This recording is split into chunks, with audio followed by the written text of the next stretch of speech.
why you don't want teleportation, but I totally do. Teleportation is number 2. First is super speed, just because I like the concept of being super fast. But teleportation would be literally number 2. I don't want the power to fly. I don't care about flying. I don't care about super strength. I don't care about x-ray vision. I don't care about talking to fish. I don't care about turning invisible. That shit whack. Movement speed buffs, bro. Them shit's OP. Super speed so you can go fast as fuck, or teleportation so you can steal a bunch of shit and then make yourself go fast as fuck. It's the ultimate fucking goal. This is why you don't want the ability to teleport. I disagree. 6. Nice. Teleportation, extreme interdimensional mobility, sounds great. We can all imagine what we do with such a power, whether it be good, oh, I found her in a tree, or bad, oh, I just found this. Damn but just right. exactly how we'd accomplish these feats is never quite explained in popular culture. And I think a big reason why is that if you try to explain teleportation scientifically, try to make it work in our world, it's a superpower I don't think you'd even want. Oh, come on, man. Don't ruin this for me. You ever seen fucking X-Men, right? Nightcrawler, right? You might get stuck in a wall, but just teleport again. You can make it work. Oh. Nightcrawler was dope. What? There we go.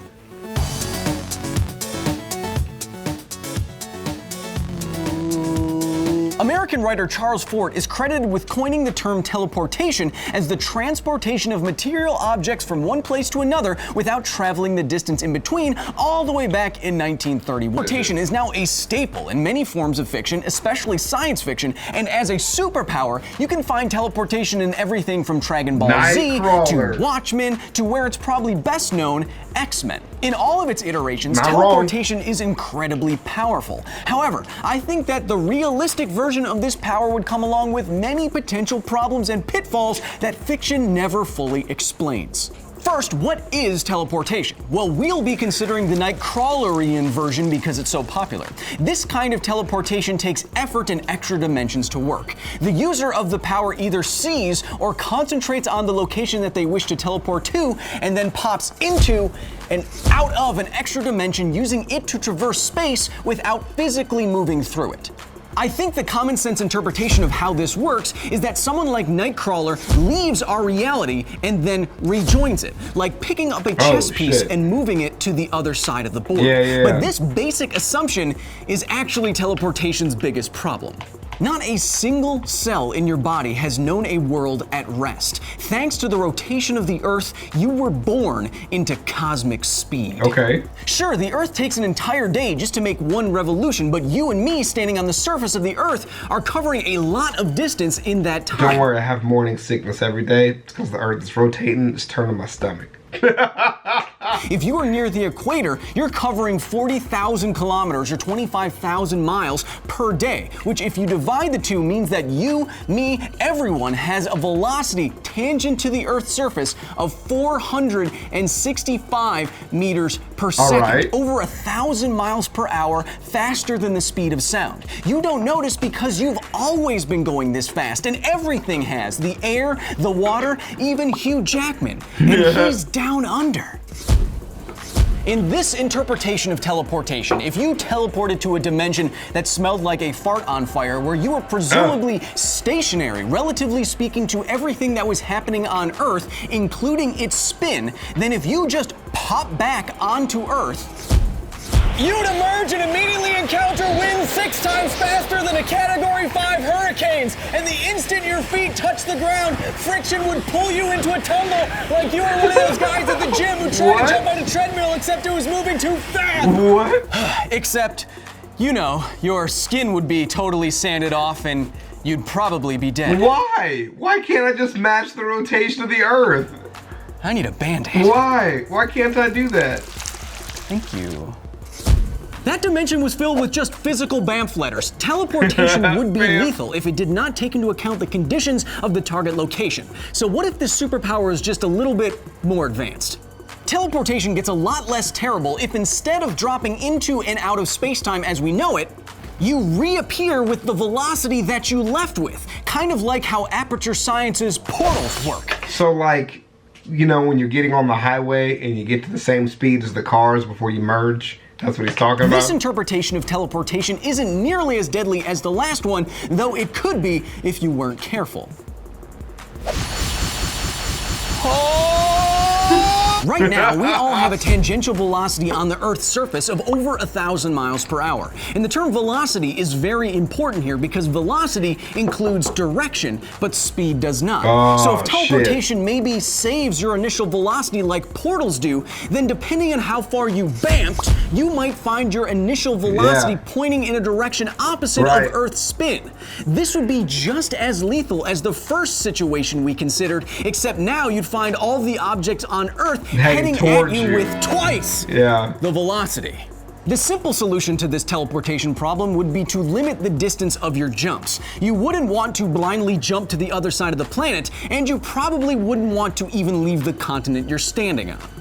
The Earth spins at the same rate no matter where you are on it, but if you move closer to or further away from the poles, the circumference of the Earth that you are covering in that time will change. That sounds like an acceptable amount of change if you want to learn how to fucking teleport. Because of this, if you teleport to a different location, the local velocity could be very different. For example, if I teleported from, let's say, Los Angeles to the North Pole, then when I got there, I'd have to hit the ground running at Mach 1!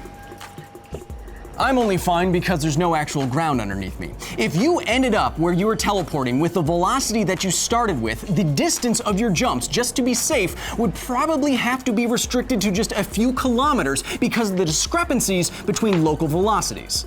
I don't think that this is actually why Nightcrawler is canonically restricted to just jumping 3 miles north and south and 2 miles east and west, but it would make sense.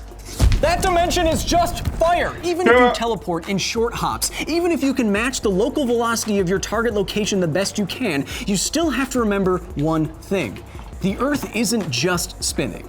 While you are spinning around the Earth is spinning around the Sun with an average orbital velocity of 29.8 kilometers per second, 66,600 miles per hour.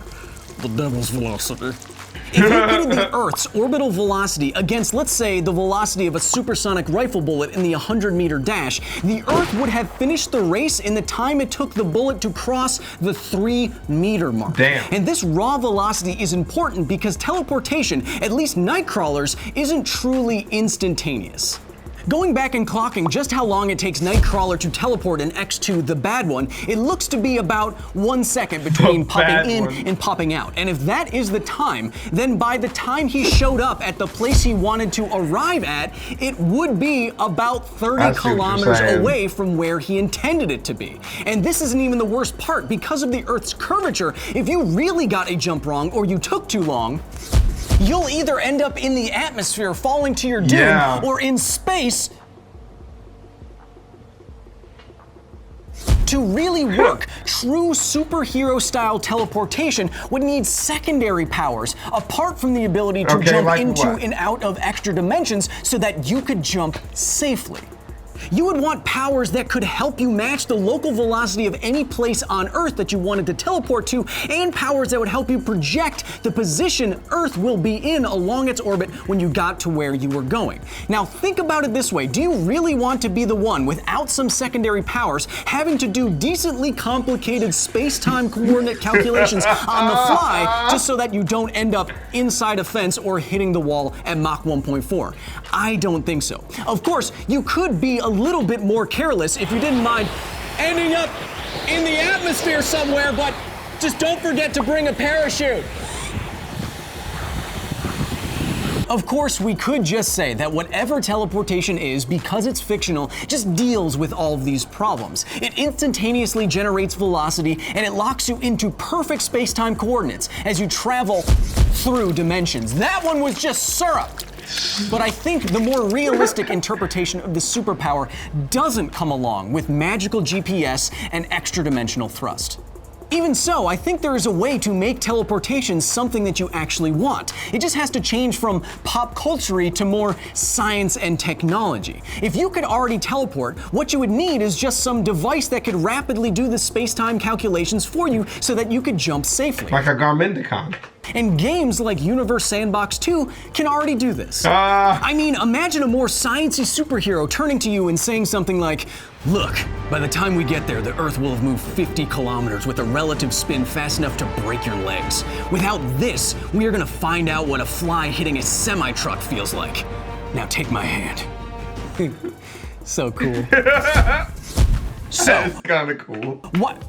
Sorry, see, this is why you do not want teleportation. Like Nightcrawler says, it's a very delicate and dangerous process that's even more limited than you think it is. To do it, you'd have to jump, like Nightcrawler says not to, blindly forward into space-time over distances longer than Nightcrawler can canonically jump, having to compensate on the fly for the position and velocity of Earth at every point. And if you got any of that wrong, you'd either end up falling to your death or into the sun. You may not want pop culture style teleportation, but if you actually did have the ability to traverse space through extra dimensions, science and technology, and not comic book logic, may make this power tele-important enough to be worth the danger. Because science. Dang it! Man, that is actually incredible. I'm telling you, dude, super speed was a lot simpler to understand. But this problem is actually probably a lot easier to understand. Facts of the Earth. Man, not a whole lot I have to add to that, is it? Crazy fucking good, dude. I love content that really just makes you sit back and think about shit you did not even consider. Way to ruin the fucking dream, though. I still want it. I don't give a damn. I'm gonna commit to it, ChavezzSlovakia. I mean, you only get it wrong once, and if you get it wrong once, it's only for a split second that you care anyways. Besides that, you'd be dead. Or you got it right and you live. So you either know or you don't. Garmindicon be damned. I'll see y'all later, dude. Peace.